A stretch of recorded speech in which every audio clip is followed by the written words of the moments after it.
Hi, I'm Ward Blackwell. Welcome to Front Street 411. Last time, you may recall that I mentioned the cold start to January. Well, it only got colder last week, and I have to note that the frigid temps coincided with the return of past PDA President Dr. Bruce Terry from Antarctica. Could it be that was really an Antarctic blast he brought with him that we felt in the middle of last week? The coldest temps were literally on the day he got home. I mean, one goal of his trek to the South Pole on skis was to call attention to the Mom and PA charitable dental program of the PDA Foundation. What better reminder than some sub-zero temperatures here in PA? Well, whether you or not you followed Dr. Terry's adventures on social media, I would encourage all of you to follow his lead and support Mom and PA. It's easy to do on the Mom and PA website or by dropping a check in the mail. And if you're thinking about that check you'll soon need to write to the State Board of Dentistry, you may be glad to know that renewing your license can be made easier too. PDA's website now features two great resources to help you prepare for the March 31st renewal deadline. Just click on Continuing Education and then Licensure Requirements. Oh, sorry. But this reminds me, you ever dismiss a notification intending to read the whole thing when it's more convenient? Before you know it, a week has passed and that notification has disappeared, unless it was a PDA Go notification.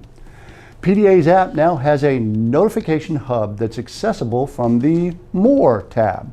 So you can check there for anything you might have missed rather than do endless scrolling. Finally, I'd like to share a couple of developments from the recent PDA Board of Trustees meeting. Among other things, the board voted to move forward with a leadership development conference at facilities graciously provided by the Pitt School of Dentistry on June 21st. Pitt Dean Dr. Marnie Oakley will headline the list of presenters. They voted to fund the purchase of website software that will allow for a smooth migration as PDA joins the ADA and other states this summer in transitioning its underlying member database to Salesforce Fontiva. They voted to explore a potential information exchange event with other Northeast and Mid-Atlantic state dental associations.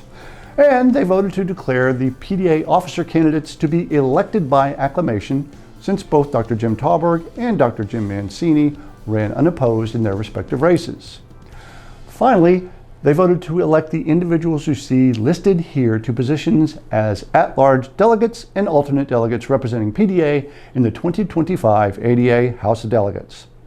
The ADA HOD will be meeting in Washington, D.C. in October, so there's plenty of time to share with these representatives any issues you'd like to see debated there. Well, that about does it for this edition of the 411. When you see me next, I'll probably be sharing screen time with a more famous Pennsylvanian. Bill, like the groundhog, Bill? Strike up the music, the band has begun. Pennsylvania polka. Pick up your From Punxsutawney, it's Phil Connors.